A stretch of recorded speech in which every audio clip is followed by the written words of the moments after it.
بسم اللہ الرحمن الرحیم۔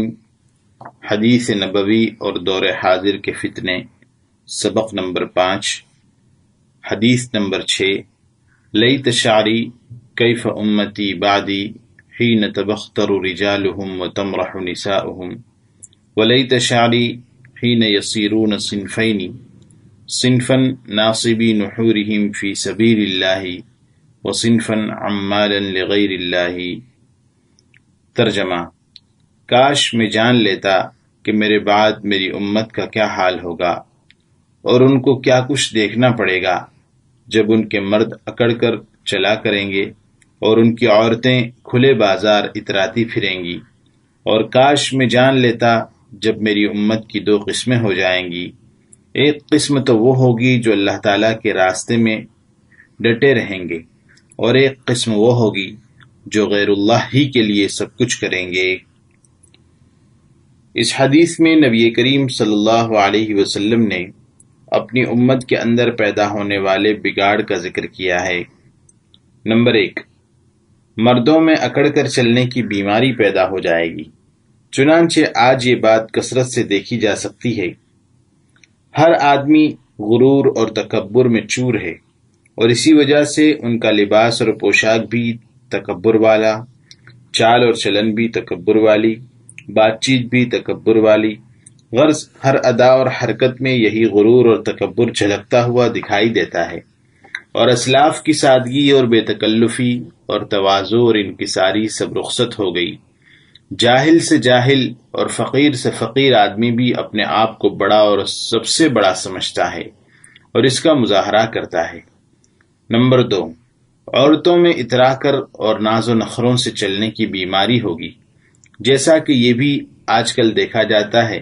کہ عورتیں بناؤ سنگار اور فیشن پرستی میں اس قدر آگے نکل چکی ہیں کہ ان کو سوائے اس کے کوئی کام ہی نہیں، اور اس فیشن اور بناؤ سنگار کے ساتھ وہ بازاروں اور مختلف مجموعوں میں گھومتی پھرتی اور اتراتی ہوئی چلتی ہیں اور غیروں کو اپنی طرف مائل کرتی ہیں۔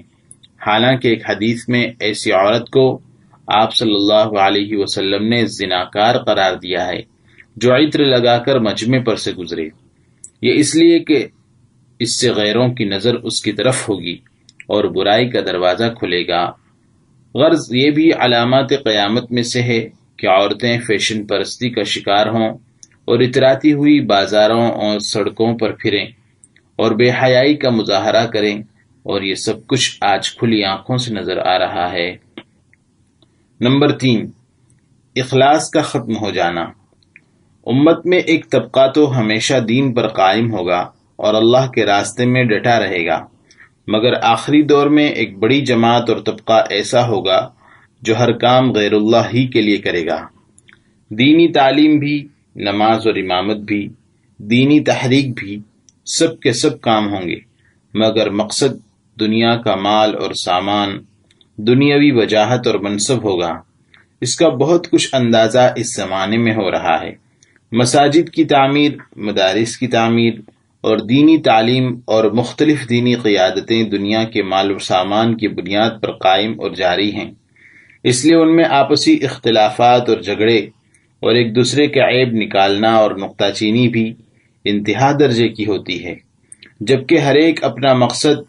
اللہ کے کلمے کو بلند کرنا اور دین کو پھیلانا ہی بتاتا ہے، مگر صرف طریقے اور تدبیر کے اختلاف کو اصل مقصد کے اختلاف کی طرح سمجھ کر آپسی اختلاف اور فسادات کو بڑھاوا دینے میں اپنے آپ کو حق کی طرف سمجھتے ہیں۔ اور بعض جماعتیں اور قیادتیں ایسی بھی ہیں جو اپنے سوا سب کو غلط اور مجرم قرار دے کر ان کے ساتھ ایسا سلوک کرتی ہیں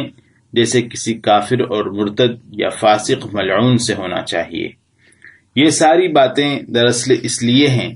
کہ مقصد دین ہوتا ہی نہیں، صرف لیبل دین کا ہوتا ہے اور اندر دنیاوی مقاصد چھپے ہوتے ہیں۔ ایک جگہ چند نوجوانوں نے ہر نماز سے قبل گشت کر کے لوگوں کو مسجد کی طرف لانا شروع کیا، تو ایک دوسری جماعت کے افراد نے، جن کو دعویٰ ہے کہ ان کی زندگی کا نصب العین اور مقصد اعظم دعوت و تبلیغ ہے، انہوں نے یہ کام کیا کہ مسجد کی طرف آنے والے لوگوں کو یہ کہہ کر مسجد سے روکا کہ ان لوگوں کے کہنے پر تم مسجد میں نہ آؤ۔ غور کیجئے کہ جب ایک جماعت کا مقصد بھی دین ہو اور دوسرے لوگ بھی دین کا ہی کام کریں تو پھر ان کو ایک دوسرے کے معاون، مددگار اور رفیق ہونا چاہیے تھا، اور یہاں رفیق ہونے کے بجائے ایک دوسرے کے فریق ہو رہے ہیں، جس کا واضح مطلب یہ ہے کہ ان میں سے کم از کم ایک جماعت کا مقصد عین دین نہیں ہے۔ آج یہ صورتحال کثرت کے ساتھ دیکھنے میں آ رہی ہے، جس کی پیشن گوئی حضور صلی اللہ علیہ وسلم نے پہلے ہی فرما دی تھی۔